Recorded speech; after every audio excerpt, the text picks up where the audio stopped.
Hər vaxtınız xeyir olsun. Mən Ceyhun Həsənov. Bugün də sizlə dərslərimizi davam etdiririk. Elə isə vaxt itirməyək. Dövlət İmtahan Mərkəzinin 20 sınaqdan ibarət test toplusundan 14 sınav sualına baxaq. Birinci sualda bizdə deməli qədim dövrə aid sual var. Uyğunluğu müəyyən edin. Qədim Hindistan bir tərəfdə Ashoka, digər tərəfdə isə Chandragupta göstərilib. Chandraguptanın eramızdan əvvəl 4-cü əsrdə hakimiyyətdə olduğunu bilirik. Ashokanın eramızdan əvvəl 3-cü əsrdə hakimiyyətdə olduğunu bilirik. 4 aslan heykəlinin hazırlatması, 4 aslan heykəli eramızdan əvvəl 3-cü əsrdə isə bu Ashokanın dövrünə aid olacaq. Maurya sülaləsinin nümayəndəsi olması, hər ikisi Maurya sülaləsinin nümayəndəsidir, həm Chandragupta, həm də Ashoka. Hindistanın vahid dövlətə birləşdirilməsi eramızdan əvvəl 3-cü əsrin ikinci yarısı olduğuna görə bu Ashokaya aid olacaq. Yunan Makedoniya işğalına qarşı mübarizə aparılması bu Chandraguptaya aid olacaq. Və eyni zamanda da bir məsələdə ehtiyatlı olaq. Chandragupta Yunan Makedoniyalara qarşı eramızdan əvvəl 317-dən mübarizə aparmağa başlayıb. Artıq İskəndər eramızdan əvvəl 323-də 6 ildə ölmüşdü. Yəni Chandragupta Makedoniya İskəndərə qarşı yox, Makedoniyalara qarşı mübarizə aparıb. 4-cü yüzilliyin sonlarında hakimiyyətdə olması bu da Chandraguptadır. Yəni biz burada nə gördük cavab kimi? 1A-S, 2D-Y, 3B variantı. Yəni düzgün cavabımız Bakı. Birinci düzgün variantımız D variantıdır. 1A-S, 2D-Y, 3 Bakı. Cavab D. İkinci suala baxaq. Qədim Romada eramızdan əvvəl 5-ci yüzilliyin ortaları tarixinə aid olan hadisələri müəyyənləşdirin. Plebeylərə ilk dəfə xalq tribunu seçmə hüququnun verilməsi bu eramızdan əvvəl 5-ci əsrin əvvəlləridir. Ona görə bu cavab uyğun cavab sayılmayacaq. 12 lövhə qanunlarının qəbul olunması, bəli, bu eramızdan əvvəl 5-ci əsrin ortalarıdır. Bu düzgün cavabdır. Ümumiyyətlə, yazılı qanunlar ilk dəfə Şumerdədir, amma Romalıların yazılı qanunları isə eramızdan əvvəl 5-ci əsrdir. Amma dünyada ilk yazılı qanunlar Şumerdədir. Konsulların orduya rəhbərlik etməsi bu da düzgün cavabdır. Çünki konsulları gördüksə biz Romada hansı dövrdəyik? Respublika dövründəyik. Və Respublika dövrünün eramızdan əvvəl 509, eramızdan əvvəl 27. Yəni bunu rəqəmlə ifadə etsək, -6, -1-ci əsr olduğunu nəzərə alsaq, eramızdan əvvəl 5-ci əsr -6, -1 aralığına düşür. 3 də düzgün cavabdır. Padşahlıq idarəsinin mövcud olması 753-dən 509-a qədərdirsə, bunu da əsrə çevirsək, 8 və 6 eramızdan əvvəl isə -8, -6 kimi olur. Bizə də -5, yəni eramızdan əvvəl 5 lazımdır. Bu isə -8, -6 aralığına düşmür. Deməli, burada cavabımız 2-3A variantıdır. Növbəti sualımız, 3-cü sualımız. Aha. Birinci Göytük dövləti, Qaraxanlı dövləti və Xəzər xaqanlığı. 10-cu yüzilliyin 30-cu illərində İslamı rəsmi dövlət dini kimi elan etməsi təbii ki, bu Qaraxanlı dövlətinə aiddir. 932-ci ildə. Slavyanlarla mübarizə aparılması bu Xəzər xaqanlığına aiddir. 965-ci ildə Slavyanlar hücum edib Xəzər xaqanlığına son qoymuşdu. Çinin asılı hala salınması bu birinci Göytük dövlətidir, Muğan xaqanın dövründə. Samani dövlətlə müharibə bu Qaraxanlıya aiddir və torpaqları bu Qaraxanlı Qəznəv arasında bölünmüşdü. Hakimiyyətdə olan sülalənin Aşina türk soyuna məxsus olması, hər üçü Aşina. Türk dilində dişi qurd anlamına gəlir. Türklər öz cəsur qızlarına Asenalar deyirlər. Deməli, 1S, 2, deməli, 1S götürdük, aha, 2-yə verdik A ilə, Y ortalığa gələcək təbii ki. 1-ə S, 2-yə A, eyni zamanda D, bəyət düzgün aparmamışıq, D əvəzinə yazmışıq orada. 2AD, 3B, 4Y. Bəli, düzgün cavabımız Bakı variantıdır. Davam edək. 4-cü sual. Mezolit dövrünü Paleolit dövründən fərqli, Neolit dövrü ilə oxşar cəhətlərini müəyyən edin. Tamam, mütəmadi quruluşuna aid bir sualdır, maraqlı bir sualdır. Mezolit dövrünü Paleolit dövründən fərqi olsun və həmin dövrü Neolit dövrü üçün oxşar cəhət olsun. Təbii ki, elə bir şey olmalıdır ki, o ilk dəfə Mezolit dövründə olmalıdır. və nihayət dövründə davam etməlidir. Əmək alətlərinin daşdan hazırlanması. Bu həm paleolit üçün keçərlidir, həm də mezolit üçün keçərlidir. Birinin üzərindən xətt çəkirik. Mikrolit alətlərdən istifadə olunması. Bəli, bu mezolit dövründə başlayıb və mezolit dövründə başlayan bir şey paleolit dövründə davam etməyəcək. Mezolitdən sonra gələn bir dövrdə, nihayət dövründə davam edəcək. 2 düzdür. İnsanların qəbili izmasında yaşaması bu da ortaq xüsusiyyətdir. Çünki üst paleolit dövründə insanlar qəbili izmasında yaşamağa başlayıblar. Bu mezolitdə də davam edəcək, eyni zamanda nihayətdə də davam edəcək. 3 səhvdir. Əhalinin əkinçilik və maldarlıqla məşğul olması, bəli, ibtidai olaraq, vərdiş olaraq bu mezolit dövrüdür. Paleolit dövründən fərqlənir və mezolit dövründə olan bir şey nihayət dövründə davam edəcək. Daşların cilalanması və deşilməsi isə ümumiyyətlə neolit dövrü üçün aiddir. Nihayət dövründən başlayır, paleolit və mezolit dövrlərinə düşmür. Burada cavabımız Bakı variantı olacaq. 2-4. 5. Albaniya və Atropatena dövlətlərinin eramızdan əvvəl 1-ci əsrin 1-ci yarısı və 30-cu illər tarixinə aid ümumi cəhət. 1-ci əsrin 1-ci yarısı 151-ci illəri əhatə edir. 30-cu illər isə 39-30-cu illəri əhatə edir. Roma imperatorlarının yürüşünə məruz qalması bəhs olunan dövrdə Roma imperiya deyil. Parfiya dövlətlə müttəfiq. Biz Albaniya ilə Parfiya müttəfiqliyini görmürük. Selevkilərin hücumuna məruz qalması. Selevkilər ümumiyyətlə eramızdan əvvəl 190-dan sonra o qədər effekt olmurlar. Alanların hücumuna məruz qalmaları, Alanların hücumu eramızın ilk əsrlərində olub. Roma Respublikası ilə mübarizə, bəli, bu axtardığımızdır. 1-ci əsrin 1-ci yarısında eramızdan əvvəl 66 və 65 Pompey və Lukul həm Albaniyaya, həm də Atropatenaya gəlmişdi. Eləcə də eramızdan əvvəl 39-36-cı ildə daha dəqiq, eramızdan əvvəl, belə yazaq, eramızdan əvvəl 36-cı ildə Antoni özü birbaşa Atropatenaya, Səqədəsə Kaniti isə Albaniya hücum etmişdi və bu da həmin şərtə düşür. Deməli, cavabımız Y variantıdır. 6-cı sual. Albaniya hökümdarları, deməli, orada kimlər var bizdə? Urnayer və Asuagen. Aha. Urnayerin hakimiyyət illərinə baxsaq, 313, 371 olduğunu görürük. Asuagen'də isə, deməli, təxminən 414, 420 də götürülür bəzən, 420, 444-cü illəri verirlər. 4-cü əsrin Urnayerə baxaq. 4-cü əsrin 40-cı illərində hakimiyyətdə olması, yəni 340-349, bəli, doğrudan da 340-349 bu aralığa düşür. Ona görə A variantını düzgün götürürük. Kot vilayətinin geri qaytarılması. Ümumiyyətlə 371-ci ildə Dizrav döyüşündə Urnayer Utishakasenkov girdimanı itirir və özü də döyüşdə yaralanır. Ona görə də bir neçə müddət sonra, qısa müddət sonra ölür və 371-də itirilən ərazilər Albaniyaya qayıdır 387-ci il müqaviləsindən. O zaman Urnayer artıq yaşamırdı.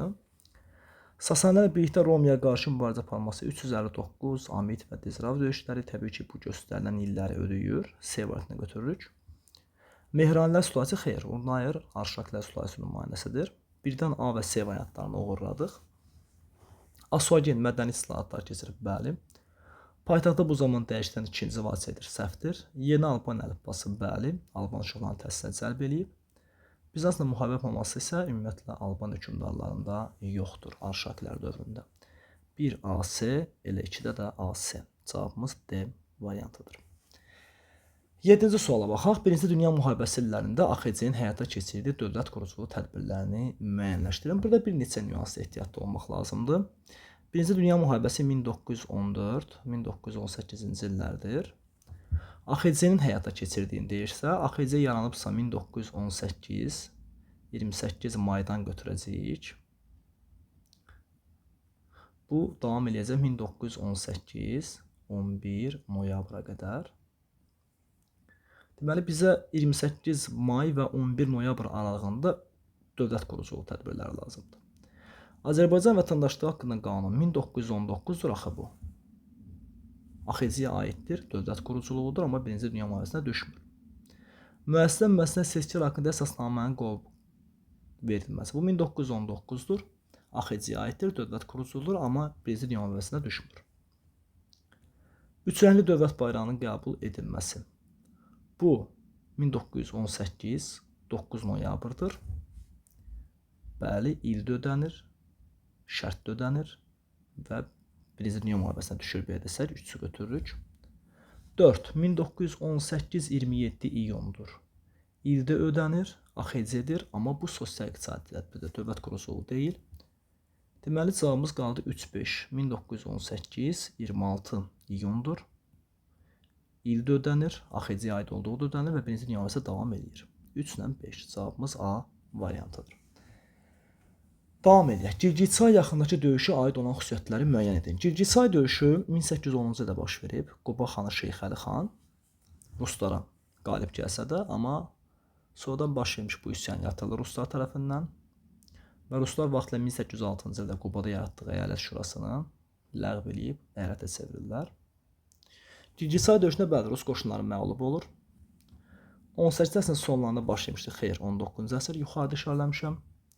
Quba üsyançılarına Əhməd xan yox, Şeyx Əli xan başçılıq eləyir.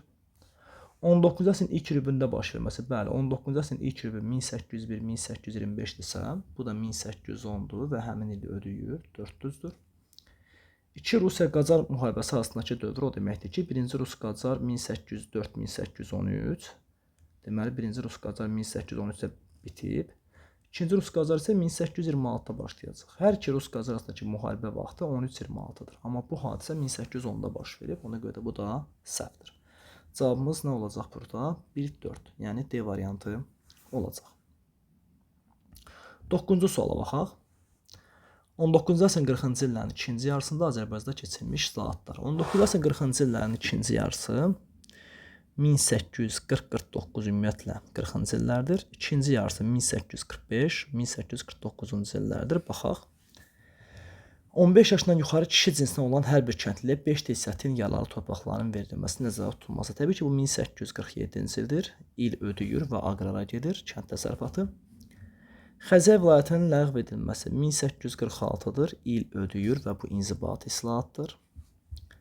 Mülkədarların kəndlərdə polis və məhkəmə hüququnun ləğv edilməsi 1865-dir. 40-cı illər deyil. Bu şərt ödəməyəcək. İrəvan qubinasının yaradılması 1849-dur. İli ödəyir və şərt ödəyir. İnzibati islahatdır. Yer dəyişkənliyidir. Sahibkar kəndlərin feodal aslının azad edilməsi bu 1870-dir. 40-cı illər ödəmir. Üzərindən xətt çəkilir. Deməli 1B, D, 2A variantı cavab D-dir. 10-cu suala baxaq. Xəritədə fərqləndirilən xanlıqlara aid ümumi cəhətləri müəyyənləşdirin. Bizə verib bir deməli Qarabağ xanlığını. Qarabağ. Digər bir tərəfdə isə verib Urmiya xanlığını. Fərqləndirilən xanlıqlara aid ümumi cəhətlər. İrəvan xanlığının asılı hala salınması. Bu düzdür. Çünki Qarabağ xanlığı Bayat savaşından sonra Naxçıvan, İrəvan, Gəncə, Ərdəbili tabe eləyib, deməli İrəvanı tabe eləyib. Urmiyada 1759-da Qarabağı tabe etməklə yanaşı İrəvan və Şəkini tabe eləyib. Bir düzgün cavabdır. Quba xanına qarşı ittifaq belə bir şey yoxdur. Məhəmməd Həsən xan Qacarla mübarizə aparılması. Bu hər ikisində var. Çünki Məhəmməd Həsən xan Qacar 1757-ci ildə Xatanarxa döyüşündə Qarabağla vuruşduqdan sonra düzdür Qarabağa mane olub. Geri qayıtmaq qərarına gəlir. Çünki Kərim xan Zənd onun ölkədə olmamasına istifadə ilə Basrabad hücum etmişdi. Və geri qayıdanda da Urmiyada tabe etmişdi. 1-3. 19-cu əsrin əvvəllərində daxili müstəqillik saxlanması. Bəli. Urmiya xanlığı uzun müddət Qacarlar dəyməyiblər daxili müstəqilliyə. Qarabağda həmçinin 1822-yə qədər dəyməyiblər. 4-də düzgün cavabdır. Şəki xanlığı ilə müttəfiq olması. Qarabağın Şəki ilə müttəfiq olmasını hardasa görürük. Məsələn, 1805-ci ildə Sisyanov Qarabağ və Şəki ilə bərabər Şamaxıya hücum etmişdi, amma Şəki ilə Urmiyanın müttəfiqliyi haqqında elə bir məlumat diqqətimi çəkmir. Cavabımız 1-4, yəni Y variantıdır. 11-ci suala baxaq. Səfəvilər dövlətinin 17-ci yüzilin 60-cı illəri və 18-ci yüzilin 2-ci 10 il tarixinə aid ümumi cəhətlər. 17-ci yüzilin 60-cı illəri təbii ki 1660-1669-cu illərdir. 18-ci yüzilin ikinci yarısı isə 1711-1720-ci illərdir. Rus tacirinin imtiyazlarının verilməsi. Bu düzgün cavabdır. Çünki 1667-də də bu imtiyaz verilib. 1717-ci ildə İsfahanda bağlanmış müqavilədə bu imtiyaz verilib. 1667-də Şah Süleyman, 1717-ci ildə isə Şah Sultan Hüseyn ruslara güzəştlər veriblər və bu şərtləri yerinə yetirir. Bir düzdür. Ruslarla müharibənin baş verməsi. Ruslarla müharibənin baş verməsi 1653-1662-dir. Tutaq ki, 17-ci yüzilin 60-cı illər baxımdan ödədi, amma 18-ci yüzillikdə bu 2-ci 10-likdə olmayacaq, 3-cü 10-likdə olacaq 1722-də Pyotr gələndən sonra. Osmanlı dövləti ilə müqavilə imzalanması.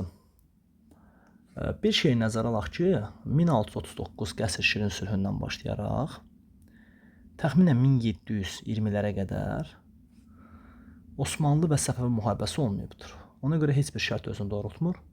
Rusiya ticarət müqaviləsi, bəli, 1667-ci ildə ticarət müqaviləsi və eyni zamanda 1717 İsfahanda ticarət müqaviləsi. Birinci dəfə Şah Sultan Süleyman, digər tərəfdə isə Şah Sultan Hüseyn. Cavabımız 1-4-dür. 12. Qəzvin şəhərinin Səfəvilər dövlətinin paytaxtı olduğu dövrə aiddir. Qəzvin şəhəri paytaxtı kimi köçürülüb Təhmasibin dövründə 1555-1598-ci illərdə paytaxt rolunu oynayıb. Azərbaycanın vahid halda birləşdirilməsi prosesinin başlatması bu 1551-dir. Təbii ki, şəklin tabe edilməsindən yanlışdır. Niyazabad döyüşündə Osmanlı Krım qüvvələrinin məğlub edilməsi 1583-dür. Bu şərt ödəmiş kimidir. Digər variantlar hər ehtimala qarşı baxacağıq. Şah 1-ci Abbasın Təbriz şəhərinin Osmanlıdan geri alması 1603-dür. Amasya sülhünün imzalanması 1555-dir. Amma deyir, Amasya sülhü imzalanandan sonra paytaxt Qəzvinə köçürülür. Bu da yanlışdır. Şah 1-ci Abbasın Xorasanı Şeybani şahına azad etməsi 1599-dur. Bu artıq İsfahan dövrünə düşür. Paytaxt 1598-dən İsfahandır. Həmin arağa düşən Bakı variantı oldu. 13. Almaniya imperiyasına aid olan xüsusiyyətləri müəyyənləşdirin. Almaniya imperiyası deyirsə, təbii ki, 1871-dən götürəcəyik. Ümumiyyətlə, Almaniya ifadələrində ehtiyatlı olaq. Əgər Almaniya krallığı deyirsə, söhbət 843-dən gedir. Əgər Almaniya ittifaqı deyirsə, söhbət 1814-1815 Viyana konqresindən gedir. Əgər Alman ittifaqına yanaşı Alman konfederasiyası deyə bilər. Əgər Alman gömrük ittifaqı deyirsə, 1834-dən söhbət gedir. Əgər Şimali Alman ittifaqı deyirsə, söhbət 1866-dan.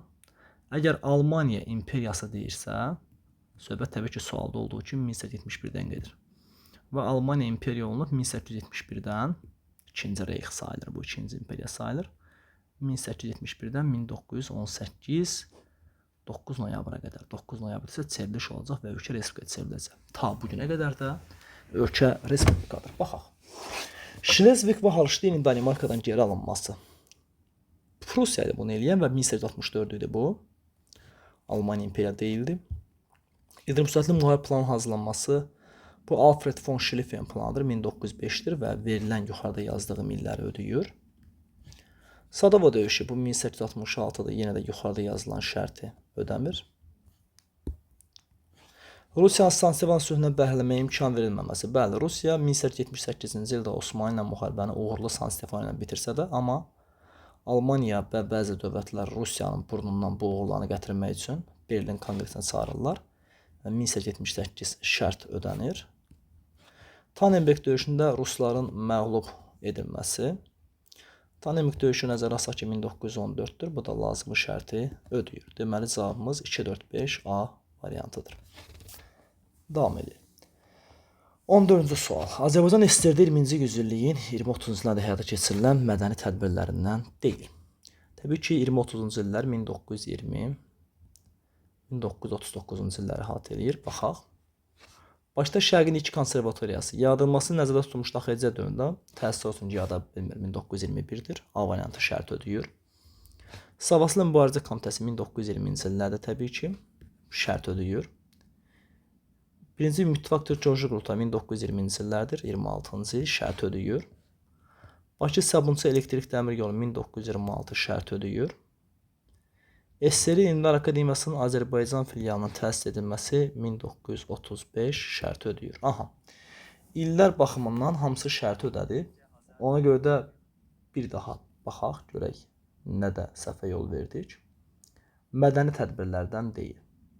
Aha. Mədəni tədbirlərdən deyilsə, deməli cavabımız D variantı olacaq. Çünki bu iqtisadi tədbirdir. Elektrik dəmir yolunun çəkilməsi. Davam eləyək. 15-ci sual. 15-ci yüzilliyin ikinci yarısında Avropada 15-ci yüzilliyin ikinci yarısı, yəni 1451-1500-cü illər Fransa İngiltərəyə qalib gəlib ərazidən azad etdi. Bəli, nəzərə alsaq ki, 100 illik müharibə 1453-də başa çatdı və Fransa ərazidən azad etdi. Düzdür. İngiltərədə hakimiyyətə yeni Sualiyə gəldi. Bəli, 1485-də söhbət Tüdorlardan gedir. Osmanlılar Zigetvar qalasını Sultan Süleyman Qanunun dövründə 16-cı əsrdə mühasirə alacaqlar, amma Sultan Süleyman Qanunun oğlu 2-ci Səlim 1566-74-cü illərdə onu ələ keçirdəcək. 16-cı əsrdir. Araq dənizində ticarət üstünlüyü Venesiya və Genuyanın əlinə keçdi. Bu təbii ki, sərb yürüşdən nəticəsidir və şərqə doğru sərb yürüşdən nəticəsidir. Bu 11-13-cü əsrlərdir. O bizdən gördüyümüz kimi soruşulan məsələ 15-ci əsrdir.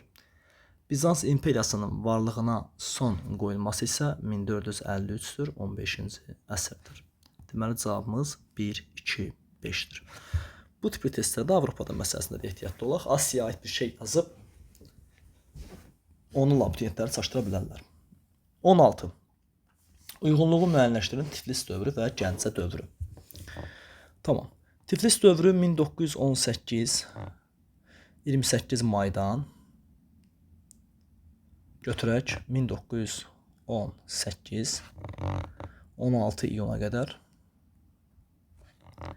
Gəncə dövrünü isə 1918 17 iyundan və ya 16 iyundan fərqi yoxdur. Götürə bilərik 1918 17 sentyabra qədər. Yeri gəlmişkən Tiflis paytaxt rolunu oynamayıb, müəyyən müddət mərkəz rolunu oynaya bilər. Osmanlı dövləti ilə ilk dəfə diplomatik əlaqələrin yaradılması bu 1918 4 iyun Batum konfransı olduğunu nəzərə alsaq. Tiflisdəyik, A variantı. Təbriz şəhərində konsulun açılması, bunun 1920 olduğunu nəzərə alsaq. Bakıdayıq, heç birisi. Naxçıvan general qubernatorluğu 1919-un fevralın axırı, martın əvvəli. Bakıdayıq, heç birisi. Azərbaycan Dövlət Bankı 1919 sentyabr, Bakıdayıq, heç birisi. Milli ordunun yaradılması 1918 26 iyun, Gəncədəyik. 1A, 2Y. Cavabımız D variantı. 17. Niştat sülhünün Rusiya üçün nəticələri. Biz bilirik ki, Şimal müharibəsi 1700-1721-ci illərdə baş verib və 1721-ci ildə adı çəkilən müharibə Niştat sülhünə başa çatıbdır. Baxaq. Rusiya üçün nəticəni müəyyənləşdirək. Baltik dənizə çıxış əldə etdi, əlbəttə. Avropa üçün qapı açıldı. Qara dənizdə hərbi donanma salma hüququ qazandı. Xeyr, bu 18-ci əsrin sonları Kiçik Qaynaca və Yassıya görə olacaq. Kiçik Qaynaca ilkin adımlar atılır hələ, tam da hərbi donanma demək olmaz. Və Niştat Rusiya İsveçdir. İsveç isə Qara dənizlə bağlı heç bir məsələsi yoxdur. Bu Osmanlı həll olacaq məsələdir. Ona görə üzərindən xətt çəkirik. Ölkə başçısının çar titulunu qəbul edilməsinə şərait yaratdı. Çar yox, imperator titulu olsaydı düz olardı. Çünki ilk çar zaten 1547-ci ildə 3-cü Ivan olmuşdu. İmperiya çevrildi, bəli. 1-ci Pyotr imperator titulunu götürdü. Cavabımız 1-4, yəni B variantıdır. 18. Dehli Sultanlığına aid hadisələrin xronoloji ardıcılığını müəyyənləşdirək. Aha. Şəmsəddin Eltutmuşun Xarəmşah cəlalətinə sığınacaq verilməsi, Xələzlər sülaləsinin hakimiyyətə başlaması, Sultan Əlaəddinin Monqol hücumunu dəf etməsi. Rahat bir sualdır. Şəmsəddin Eltutmuş nəzərə alsaq ki, Məmlüklər sülaləsinin nümayəndəsidir. Təbii ki, əvvəlcə Məmlüklər olacaq hakimiyyətdə. Sonra Xələzlər sülaləsi gəlsin və Xələzlər sülaləsinin də yeganə hökmdarı bizə Əlaəddin xələc veriblər ki, deməli bizim xronoloji ardıcılığımız çox rahat şəkildə 1, 2, 3 olacaq. Heç burada illərdə yazmağa belə ehtiyac yoxdur. Cavabımız Y variantıdır. 19-cu suala baxaq. Xronoloji ardıcılığı tamamlayan bəndləri müəyyənləşdirək.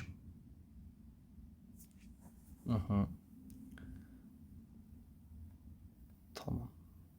Sual tam ekranda görsənsin. Qarabağ əyalətinin yaradılması bu 1822-dir. Bir xanlıq nə vaxt ləğv olunursa o zaman əyalətə çevrilir. Çünki bilirsiniz bütün xanlıqlarımız əyalətə çevrilmişdi. Bir dənə Yezavitboldan başqa. Eyni zamanda da Qarabağ qəzasının yaradılması 1840-dır. Zaten bütün qəzalarımız 1840-dır, ehtiyatlı olaq. Elə bir şey tapaq ki, bu ikisinin aralığında olsun. İrəvan qubinəsinin yaradılması 1849-dur. Şeyxülislam və müftü vəzifəsi 1829-dur. Şamaxı əyaləti 1820-dir. Almanların köçürülməsi 1817-1818-dir. Şəki xanlığının ləğv edilməsi 1819-dur. Bizə lazımdır birinci, yəni 2-də gedən hissə 22-dən yuxarı olsun. Ona görə 22-dən yuxarı olsun deyə D-ni də çıxırıq, Y-ni də çıxırıq, hətta S-ni də çıxırıq. 22-dən yuxarı hansı variant olur? B variantı. Digər variant isə 40-dan yuxarı olmalı. Digər variant olacaq A variantı. Deməli 2-yə B variantı, 4-ə A variantı var. Elə bir cavabımız, bəli, cavab C. 20. Rəşidi xəlifələr dövrünə aid xüsusiyyət. Rəşidi, yəni Peyğəmbərimizdən sonra gələn 4 xəlifə, Əbu Bəkir, Ömər, Osman və Həzrət Əliyə aid olan xüsusiyyətlər. Frank dövləti ilə mübarizə aparılması. Aha. Frank dövləti ilə mübarizə əsasən götürülür Əməvilər dövründə. Abbasilər dönəmində də tam götürülmür. Çünki Abbasilər dönəmində maraqlı bir nüans var. Deyir ki, Frank hökmdarı böyük Karl Abbaslərlə dost olub. Sadəcə olaraq görünən olur ki, böyük Karl Əməvlərlə müharibə aparıb. Bu necə baş verir? Çünki əgər xatırlayırsa 750-də hakimi Əbu Müslim üsyanı baş verir Mərkəzi Asiyada. Və nəticədə 750-də xilafətin mərkəzində Abbasilər sülaləsi gəlir hakimiyyətə. Bu zaman məğlub olan Əməvlər isə çəkilirlər hara? Pirene yarımadasına və 8-ci əsrin əvvəllərində belə deyim, tutduqları Kordova ərazisində Kordova xilafəti yaradırlar. Görünür böyük Karl Əməvlərə, yəni Pirene yarımadasındakı müsəlmanlara qalib gəlib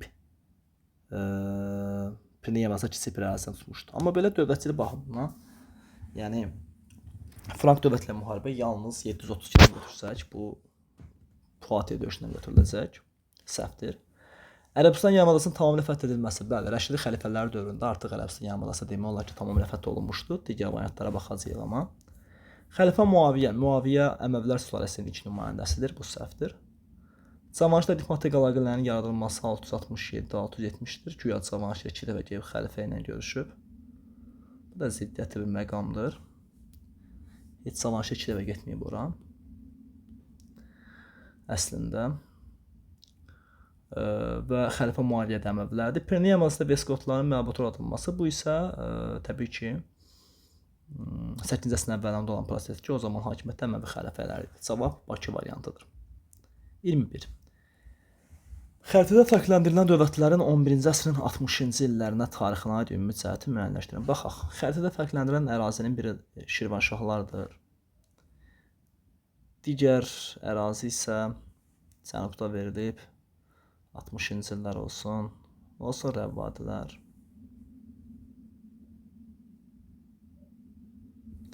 Müstəqil dövlətçiliyin sona çatması. Tamam, bu Rəvvadilərə aiddir. 1065.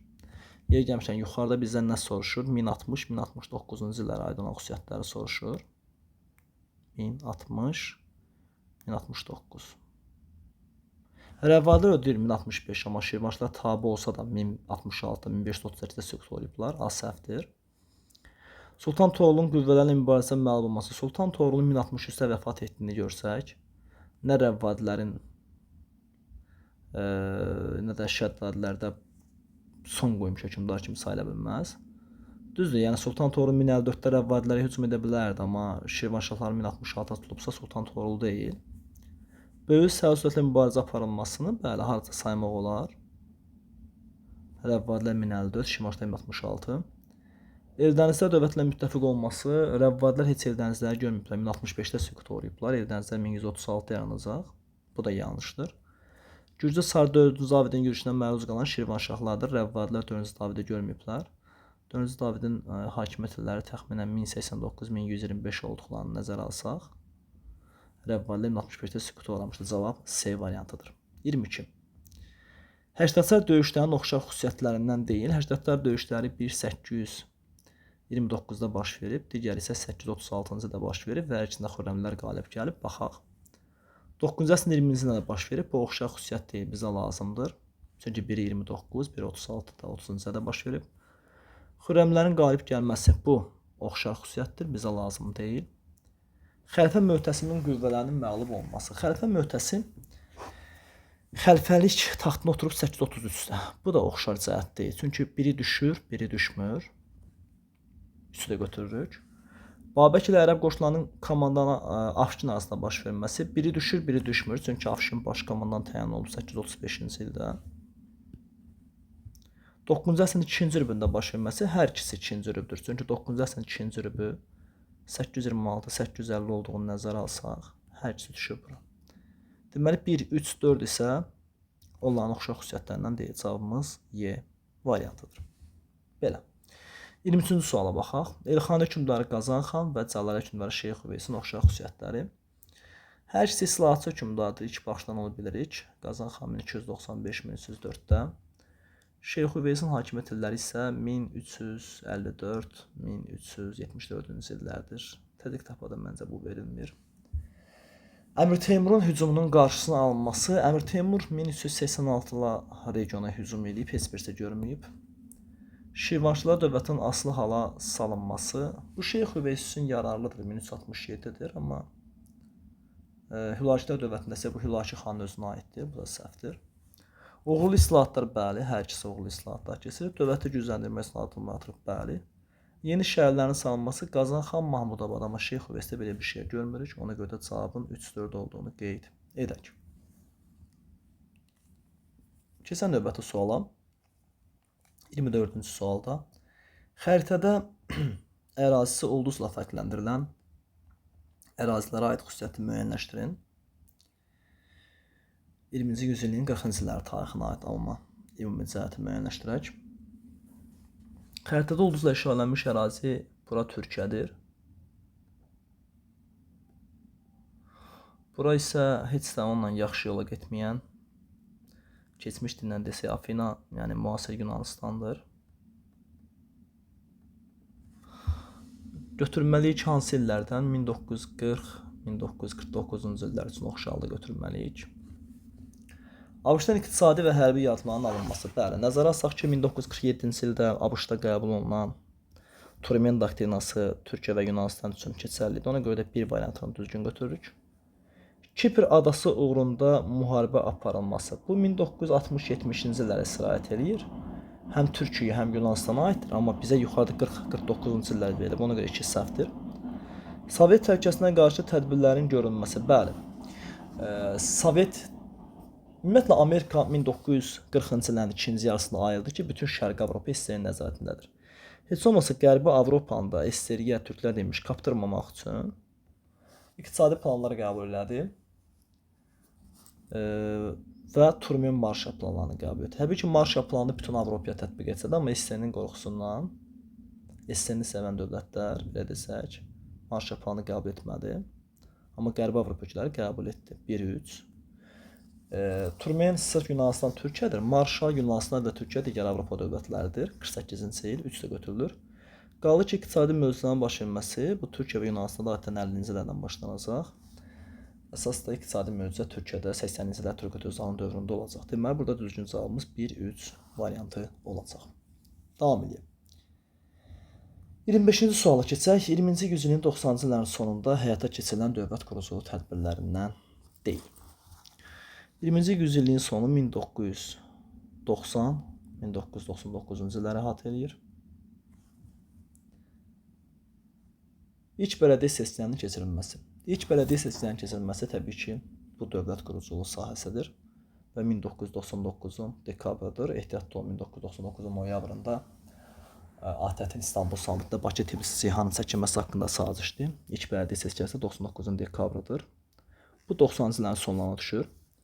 Konstitusiya 95, Konstitusiya məhkəməsi 98-dir. Bu da düşür. Ümumiyyətlə 90-cı illər deyəndə 1990-99, amma sonları deyəndə ümumiyyətlə bunu bölək, 90-cı illərin əvvəlləri deyəndə Götürürük təxminən riyazi dillə desək 1993-cü illərin parça şəklində 4 dənə il. Ortaları deyəndə götürürük 1994, 1996 parçası.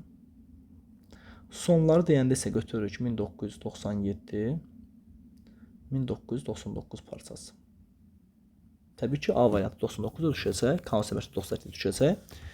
Ölüm cəzasının ləğvi 98-də düşəcək. Deməli cavabımız 1, 2, 4-dür.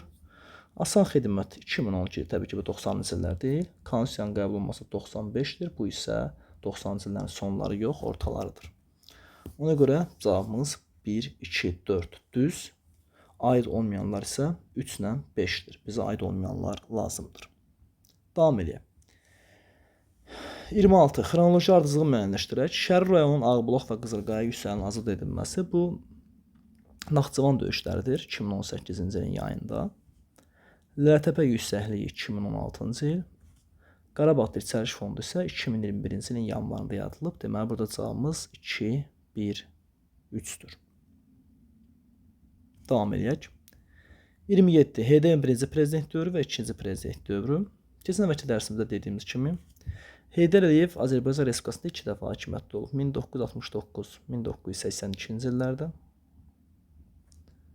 1993-2003-cü illərdə. Əgər prezidentlik deyirsə, 69-82-də prezident vəzifəsi yoxdur. Avtomatik olaraq 93-2003-ü götürürsünüz və 93-2003-də bölürsünüz 2 yerə. Birinci prezident dövrü 93-dən 1998-ə qədər. İkinci prezident dövrü isə 1998-dən 2003-ə qədər olan dövrlərə əhatə edir. Azərbaycan Respublikasının qoşulmama hərəkatının tam hüquqlu üzvü olması bu 2001-ci ildir, daha doğrusu 2011-ci ildir. Heç bir şərt ödəmir, İlham Əliyevə aiddir. Üzr istəyirəm, burada İlham Əliyevin ikinci prezidentlik dövrünü deyir. Baxaq buna və suala bir də baxacağıq. İlham Əliyevin ikinci prezidentlik dövrü isə 2008-2013-cü illəri əhatə eləyir. Azərbaycan Respublikası qoşulmama hərəkatının tam hüquqlu üzvü olması 2011. Bəli, bu İlham Əliyevin prezident dövrünə düşür. Konstitusiya ilk dəfə əlavə və dəyişikliklər. Konstitusiyamız 95-dir. Konstitusiyamıza ilk dəyişiklik isə 2002-dədir. Bu isə nə Heydər Əliyevin birinci prezident dövrünə düşmür, nə də İlham Əliyevin ikinci prezidentlik dövrünə düşmür. Çünki 2002-ci ildir. B variantı heç birisində iştirak etməyəcək. Bakı Novorossiysk neft kəmərinin istifadə verilməsi. Bu 1997-dir və təbii ki, Heydər Əliyevin birinci prezidentlik dövrünə gedəcək. Bakı-Tiflis Ərzurum qaz kəmərinin işə salınması bu 2007-dir. Yuxarıda göstərilən 2 ilin heç birisinə belə desək aid edilmir. Bakıda Böyük İpək Yolu beynəlxalq konfransı keçməsi 1998-dir. Bu isə Heydər Əliyevə düşür. 1 C, Y, 2 A. Yeri gəlmişkən, Y variantını mən böyütmək istəyirəm. Çox incə bir məqamdır. Böyük İpək Yolu beynəlxalq konfransı 1998-in sentyabrında keçirilib. Nəyə görə bunu xüsusi vurğulayıram? Çünki 98-in oktyabrında Heydər Əliyev ikinci prezident olacaq. Deməli, Böyük İpək Yolu konfransı sentyabr ayındadırsa, o Heydər Əliyevin birinci prezident dövrünə aiddir. Çünki Heydər Əliyev ikinci prezidentliyə başlayacaq oktyabr ayında. Keçək situasiyalara. Deməli, burada Kraliça İngiltərə tacirlərinin maraqlarını hər tərəfini müdafiə edir. Moskva şirkətinin şərqdə, xüsusilə Səudiyyə tərəfdə fərqinə dəstək verirdi. Əslində, Moskva şirkətinin Səfəvilərlə məsələsi birinci Təh mühasibəsinin dövründə olub. O, eyni zamanda İngilis dəniz quldularını və siyahılarını da müdafiə edirdi. İngiltərənin əsas rəqibi olan dövlətin gəmilərinə Kraliçanın əmrində hücumlar edilirdi. Həllici döyüş 16-cı yüzün 80-ci illərində. Söhbət 1508 köhnə kitablarda adı gedən La Manche döyüşündən gedir və La Manche döyüşündə İngilislər İspaniyanın məğlub edilməz armadasını darmadağın etmişdilər. İspanlar məğlub olmadıqlarına əmin olduqlarına görə onu məğlub edilməz arma adlandırmışdılar. Amma Tanrı təbii ki, eqolu insanları, eqolu qərarları sevmir. Titanikin adı Tanrının belə batırmayacağı gəmi idi, amma batdı. 28. Mənbəyə əsasən İngiltərənin əsas rəqibi olan dövlətin müasir xəttə müəyyənləşdirin. Söhbət İspaniyadan gedir. İspaniya isə 4-dür.